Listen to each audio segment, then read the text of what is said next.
What is up, YouTube? I'm Devon, DaVinci, leader of the Renaissance crew, and you're watching DaVinci Reacts. Today we're going to be getting into a very interesting video. This video is a video done by a channel called Monsieur. I have done videos of theirs in the past, so I will have a link for their channel at the end of this video that you can click on. It'll take you straight to their channel. You can watch all their other content and things like that. This video was interesting to me because it talks about an attempted presidency by a politician by the name of Huey Long, and from what it describes, this person may have had fascist tendencies. So it's very interesting to see like what could have possibly happened if this guy like got into power, because it says what if, so I'm assuming it's going to go after the idea of like if he won. Now, I have done a lot of history-related videos recently. I do plan on getting back in some of the older stuff that I reacted to, like meme compilations, comedy reactions, music reactions, things like that. The only problem with some of those is there's a lot of copyright nowadays on YouTube. Like, you probably noticed that nowadays a lot of reactors don't really react to the same stuff they used to. And that's because YouTube is really like cracked down on copyright and demonetization and things not family friendly. Like there's this weird weird gray area where like your content has to be family friendly, but it can't be too family friendly. Otherwise they might think it's aimed at kids, in which case that'll ruin the video too. So it's like you got to hit between the age of 13 and 18, or 13 and 17. Anything above that will get demonetized or just decommissioned. So it's like it's tough being a YouTuber nowadays. But I do plan on getting back into some of those things. I am changing some stuff around on my channel.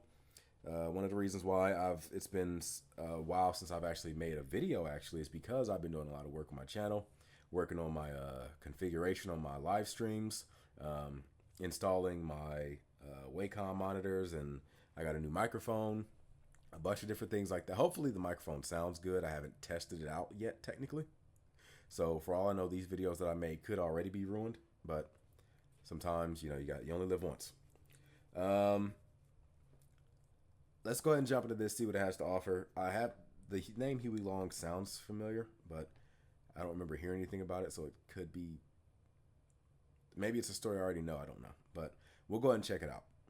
Anyway, if you guys enjoy this, go and check out Monsieur's channel, and the original link is in the description box always. You click on that, it'll take you to the original video in case you're a reactor and you want to do your own reaction, or if you want to watch it without me pausing and talking over it, or if you want to be a good person and watch the original before you watch the reaction, that's the link you'll use.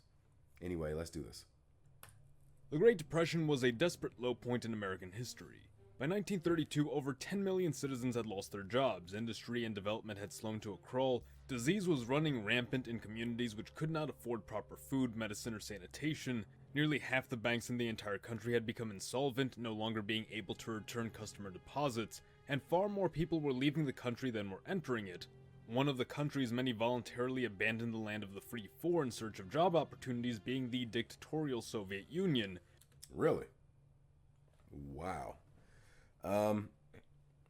When regimes like fascism and stuff like that take root, it always happens when people are desperate. So if there was going to be a fascist overtaking of America, the Great Depression probably would have been the time that it would have happened.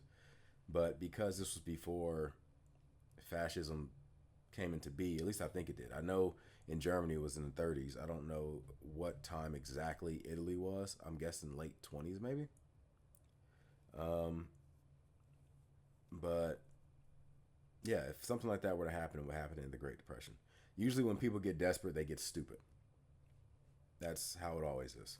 You look at the dumbest things that have happened in humanity, like to the point where if you ask, like, why would you do that? Like, what possessed you to think that was? Usually it's some type of desperation. Where at least there was a continued demand for labor and the tempting possibility for free government services, though many who'd make the journey would eventually find themselves in forced labor camps. Yeah. Interest also turned to Italy, then under the dictatorial control of Benito Mussolini, who gave unto the government the ability to direct and command industry as well as the distribution of its produced goods. National works projects were also started as a means of creating more jobs. Public housing was created to eliminate homelessness. Healthcare coverage was provided to promote national well-being, and all manner of other government services were established. Despite the dictatorial nature of these two countries, both Why is Mussolini always doing the duck face? What's up with the duck face, man? He's right here, he's reading a damn letter.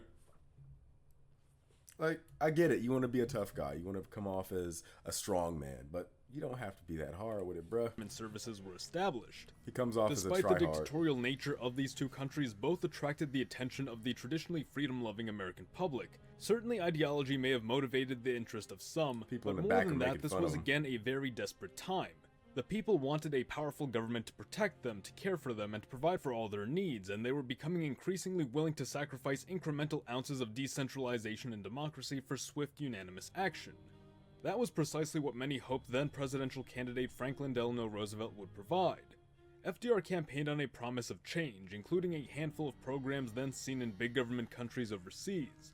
The dire circumstances of the Depression led countless supporters and a great deal of the media to demand that Roosevelt assume emergency powers upon his ascendancy to properly guide America through the Depression without Congress to obstruct his actions. So they wanted dictatorship. The outcry was so loud that Roosevelt's Vice President John Garner proposed to the House of Representatives a bill which would allow the president to dismiss officials, reorganize federal departments, and act freely of congressional authority except in the events of a two-thirds vote.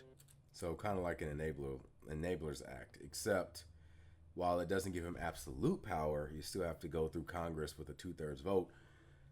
The chances of a two-thirds vote going against you is probably non-existent, especially given the fact that even though nowadays in America the political parties are so like separated, I'm still willing back then that they were separated just enough that all the Democrats probably would still have gone with them regardless.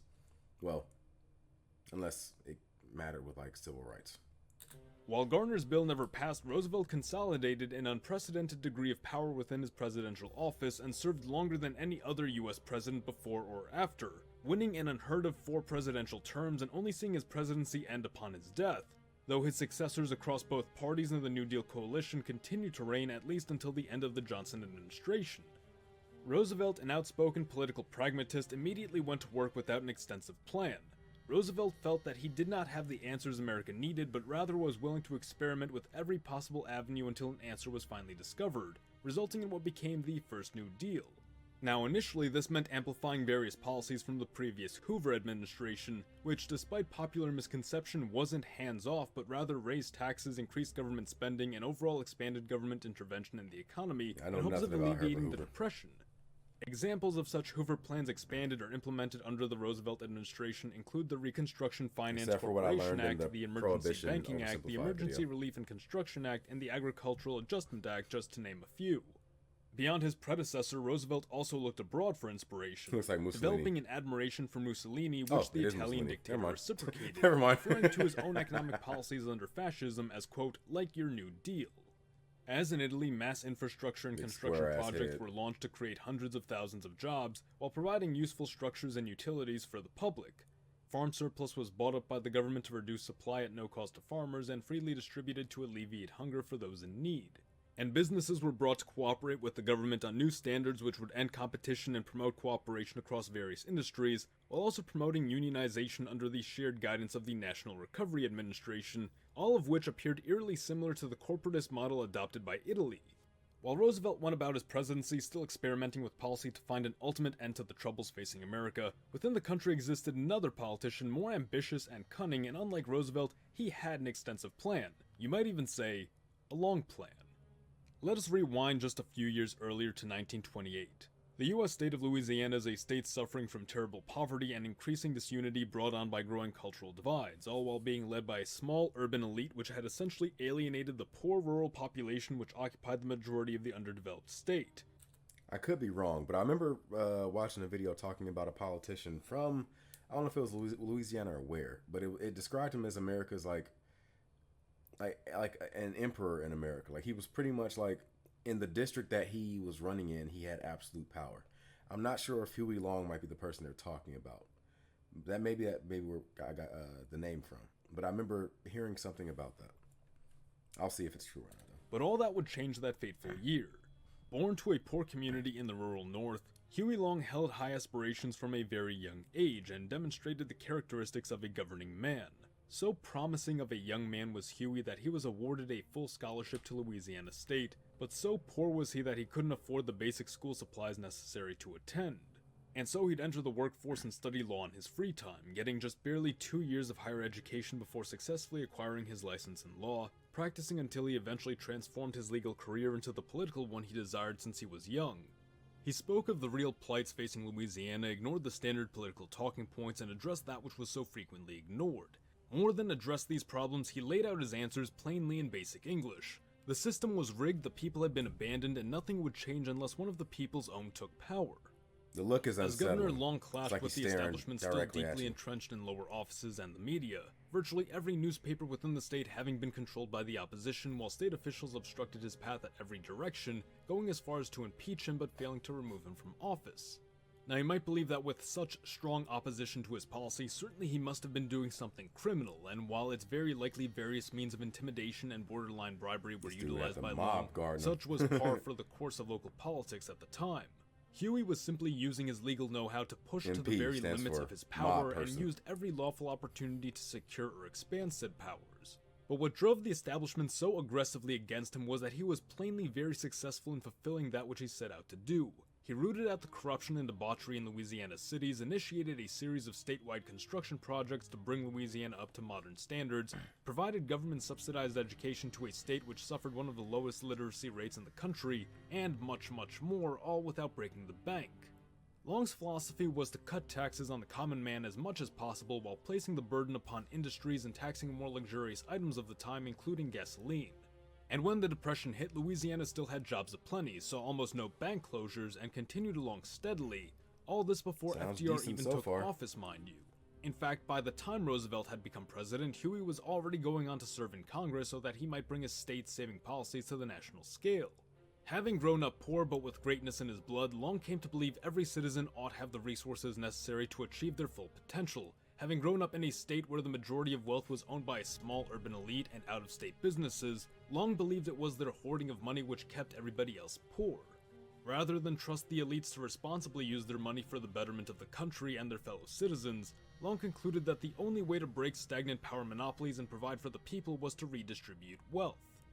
Now, understandably, this came off as highly socialistic and a dangerous precedent which might swing America into a dictatorship, but Huey thought otherwise, believing that through his quote economic fair play, elite special interest would be stripped of their overreaching power while calming the increasingly dissatisfied masses, saving the country from extreme ideologies like communism or fascism.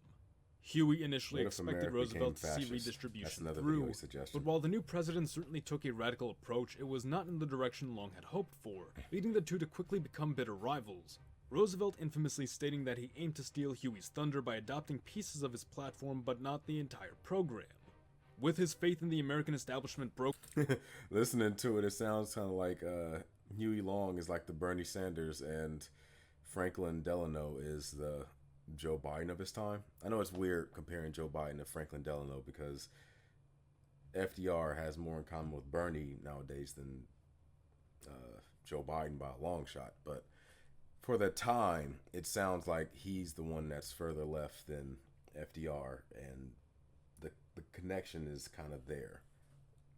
Long stood determined to assume the presidential office himself, feeling no other man stood capable of doing what he saw as absolutely necessary.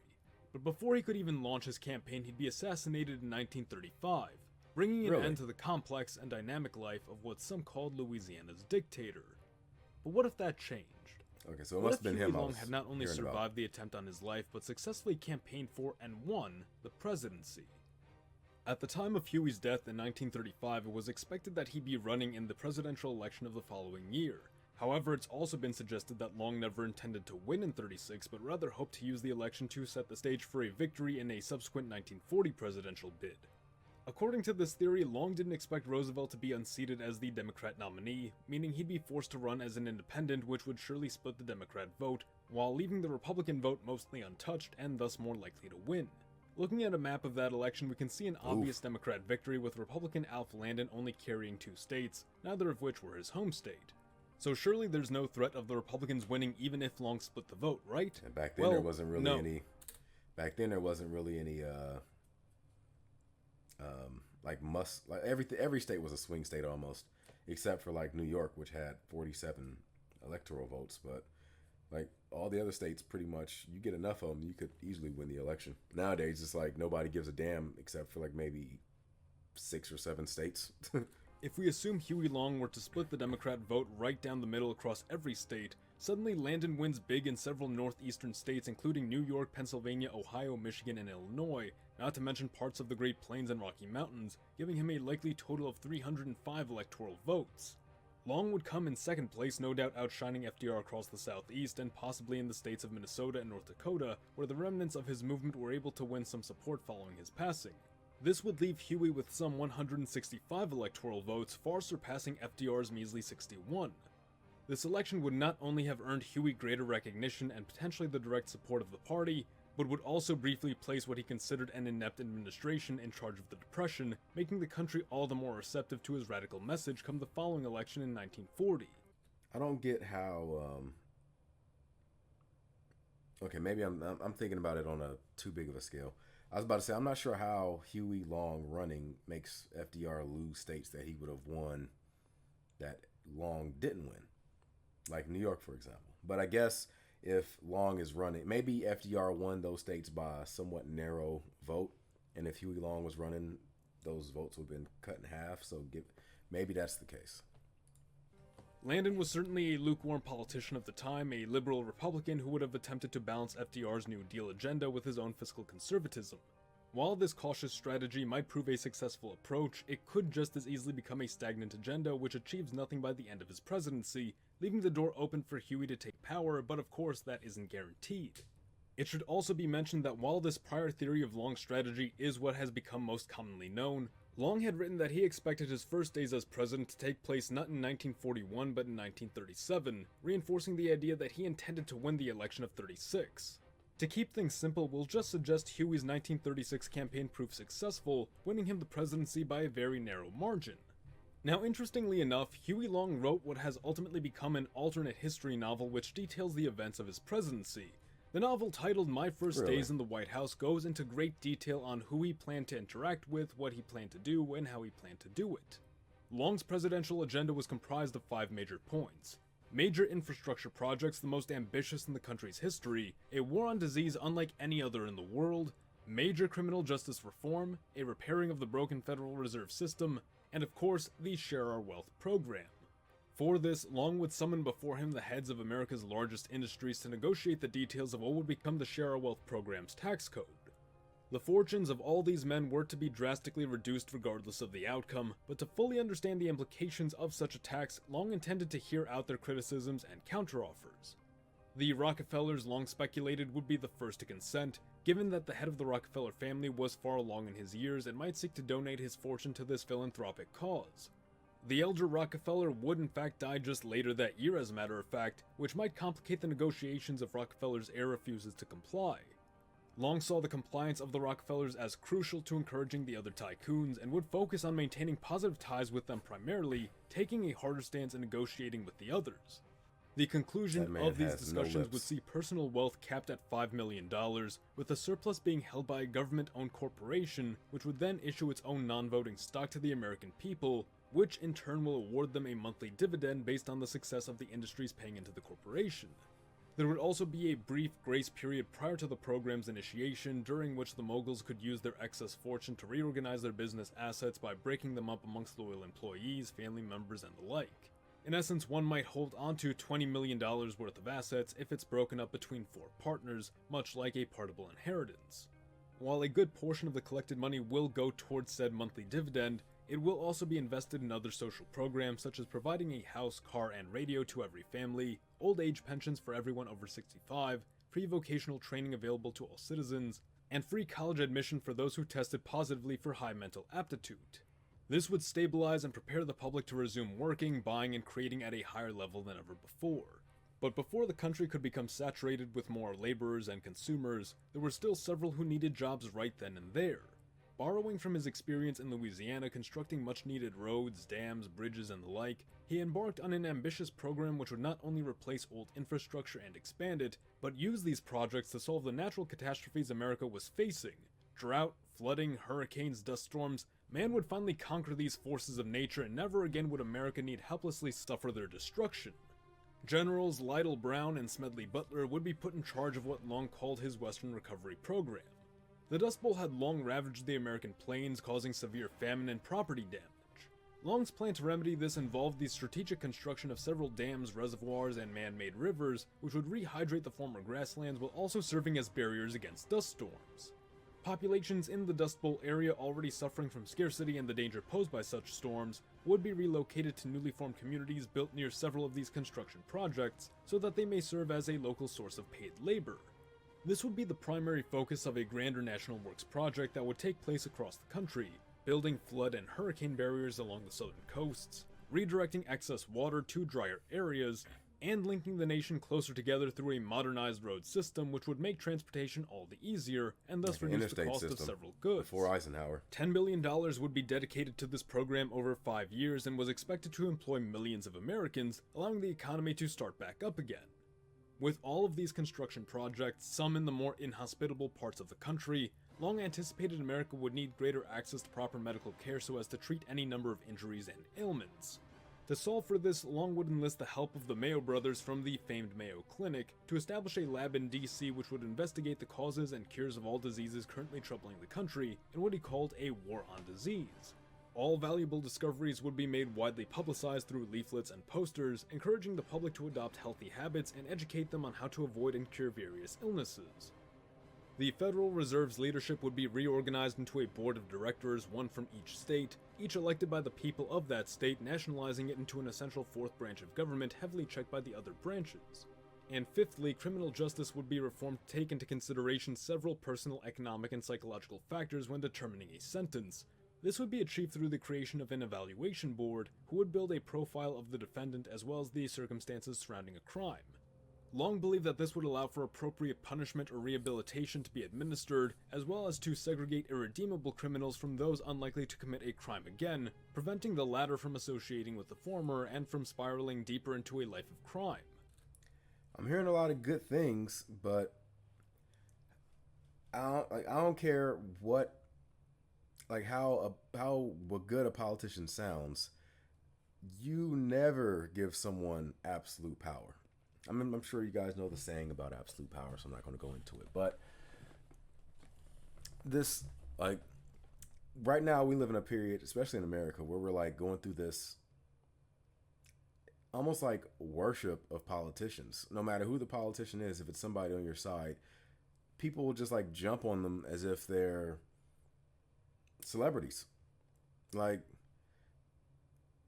On Twitter, they have stan accounts to Joe Biden. It's he's a politician. He works for you.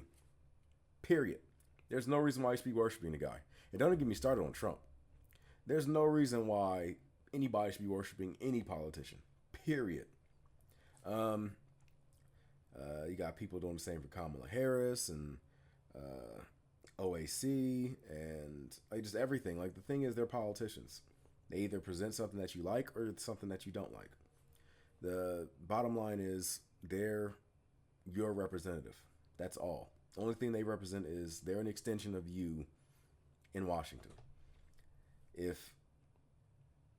Funny enough, it's weird to me that politicians can even make decisions on what to vote for and what to vote against themselves. Because it seems to me like if they were actual representatives, what should happen is the district that they represent or the city or state that they represent, whatever that state is polling in a particular policy or subject is the way that person should vote. It doesn't matter how they necessarily feel about it.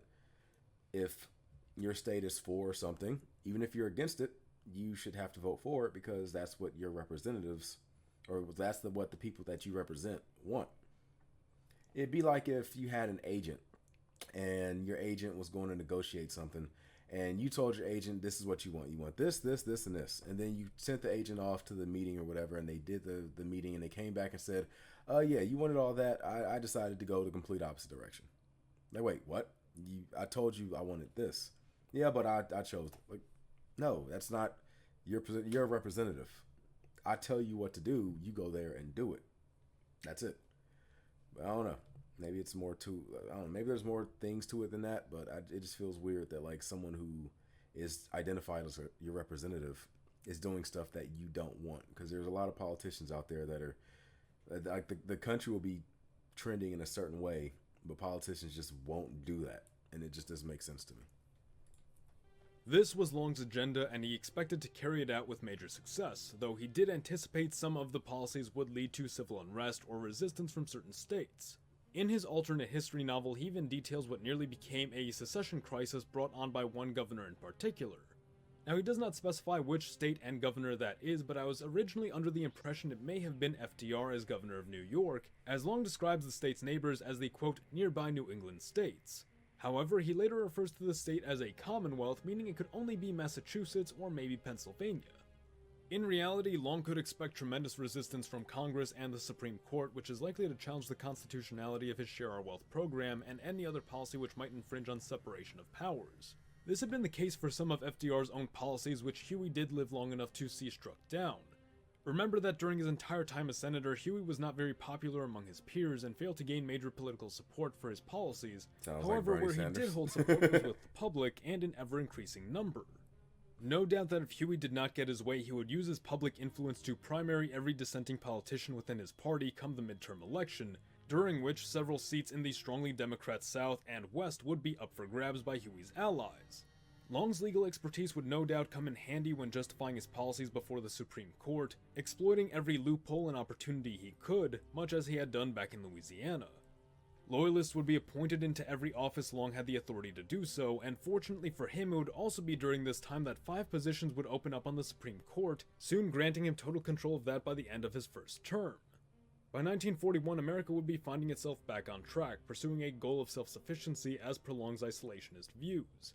President Long never condemns Japan for its actions in Asia as the Roosevelt administration would have, and continues to conduct business with them on the basis of said business being beneficial to the American people, not so much concerned with the greater international impact, thus removing one of the factors which would have led to the attack on Pearl Harbor. A seemingly minor but historically significant part of Long's agenda would also be withdrawal from territories which gave the United States unnecessary obligations in far-off parts of the world, namely the Philippines, which had been acquired during the Spanish-American War. Having essentially abandoned the islands, Long would have indirectly reassured Japan of America's disinterest in East Asian affairs, further diminishing the likelihood of a Japanese-American war. Without Japan's aggression against Hawaii, there's no motive for the US to enter World War II, leaving the conflict in the hands of Britain, China, and the USSR. Lend-Lease probably wouldn't be signed during a Long administration either, as it provides no real benefit for the country itself. Instead, we'd probably see the US function as a manufacturing hub for both sides of the conflict, though solely doing so for profit. Without Lend-Lease and the absence of US support on the continent, the war in Europe takes a drastic turn. It's dramatically understated how significant American resources were to the Soviet Union's victories against Germany. The Soviets were caught terribly off guard, had only industrialized relatively recently, and were still rebuilding their military. There simply wasn't the ability to extract resources, refine said resources, manufacture materials, and transport them to the front lines in sufficient quantity while also fighting Germany off. Be it weapons, ammunition, machinery, vehicles, raw materials, or fuel, the US propped up a great proportion of each, without which the Soviets would have undoubtedly fallen, and this same sentiment has been affirmed by Soviet leadership.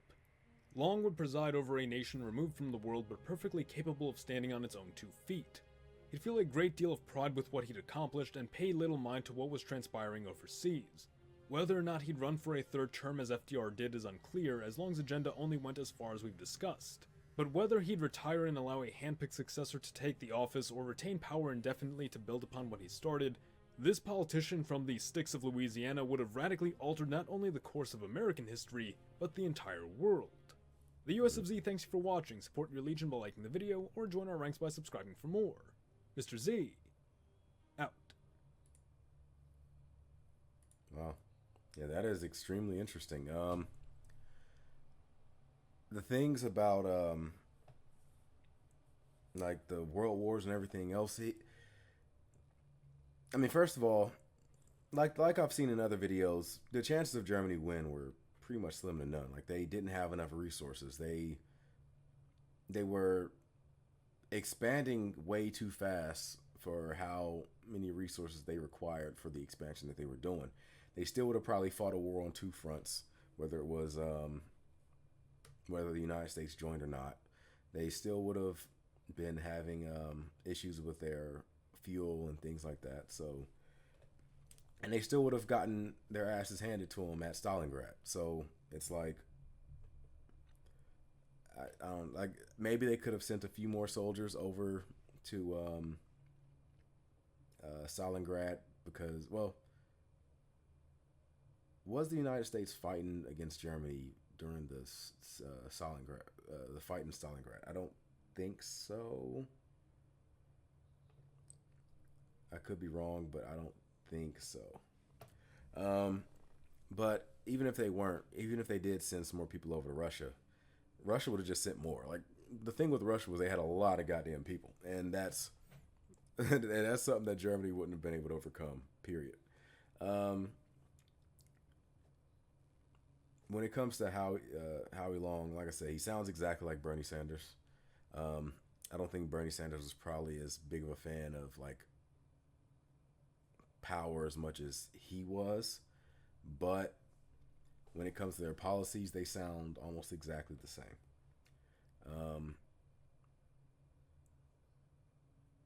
I'm trying to think more about the political climate today compared to back then.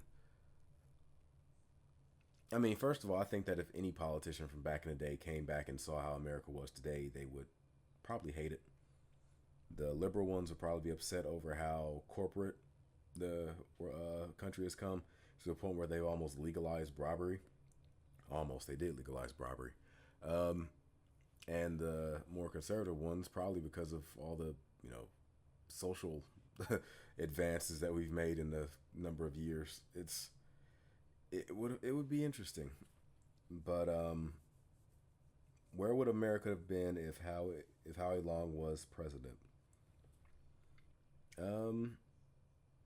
Would he have gotten 4 terms in office like FDR? Because I think the reason why they put in the law that you can only have 2 terms, before that people stepped down after 2 terms kind of voluntarily, after the example that George Washington set. But would he have been willing to put an act like that in place himself if he had like 4 terms and people were like, okay, you're having a lot of terms, we got to do something about it? Would he be the type to like, you're right, let me step down and give somebody else a chance? I don't think so. So that law would not have probably ever been in effect. When it comes to I mean, chances are America would have socialized medicine. Unions would probably be stronger. Minimum wage would probably be higher. They probably would have never had the Citizens United ruling that pretty much allowed corporations to donate to politicians. Those are all kind of positive in my book. I'm trying to think about negative things that would have happened. I mean, I guess the most negative things that would have happened from him would have been the precedent that he set as a person with like almost absolute power. Any president after him would have been able to do pretty much whatever they wanted, and they probably would have had just enough leeway to go even further and try to get absolute power. Like that was one of my issues with like the way Congress was handling the whole Trump administration stuff. It wasn't necessarily the stuff that got passed or didn't get passed. For me, it was the things that Congress was willing to let go. Because it's like, okay, that might not have been something that necessarily destroyed America, but when you allow stuff to go, then the next person that gets in office can go a step further. Like, legally, what's stopping Joe Biden from doing the same stuff Trump did, but like going a step further? And Congress has already shown that they're not going to do anything. Or if they did try to do something, then you can just point back to the Trump administration and be like, well, look what they did. You didn't stop them. And it's like, you kind of fucked yourself. That's why I tend to be more of a fan of the Supreme Court. The Supreme Court usually, like, when they make a ruling, they tend to stick with it. When it comes to precedents, which is weird because sometimes they don't. So it's like they have a precedent, but then something happens that overturns it. But to me, the Supreme Court should be the most open and shut system in the entire country, because it's like it's all written in the law. If the law says it's there, if it's not there, that's it. Like, just rule in that favor. I don't get the idea of like political parties being involved in with judges. That makes no sense to me. So it's like that shouldn't be whatever they pass through should be based on the law. Whether you're Democrat or Republican, if you look at something that's presented in front of you and the law says one thing, you should vote that way regardless. Now, I know some of the stuff that might be more subjective. Maybe you can rule one way or the other depending on how your own personal moral thing stands. But for me, it's like that should be very few and far between. But anyway, let me know what you think about Huey Long. If you know any more information about him, be sure to post it in the comment section down below. I believe that Salmonella did a video about him. I remember seeing a video in my mentions about America's Emperor or something, and I'm thinking that could have been him that they were talking about. So I'll probably end up doing a video about that just to check it out and see what he has to say. Probably won't get as much information, but the humor will be there. So I look forward to seeing you guys there, hopefully. I want to thank you all for coming through here and checking out this video. Make sure you hit that like button, subscribe, and share if you did enjoy this video. And I will see you all next time. Until then, I'm Devon DaVinci. I do have a Patreon. Go check it out. It's in the description box down below. I do have Twitter. Description box down below. Go check that out. And I have an Instagram that I'm not posting anything yet, but I will be posting in the future. Also, Patreon, the next movie of the week, for those of you that are wondering, is going to be Kong Skull Island. So if you want to watch that along with me, sign up. Only $1. And you can get access to all the exclusive content I have on there. And you can watch the movies along with me as well. Anyway, until then, I'm Devon DaVinci, and I'm signing out. Deuces.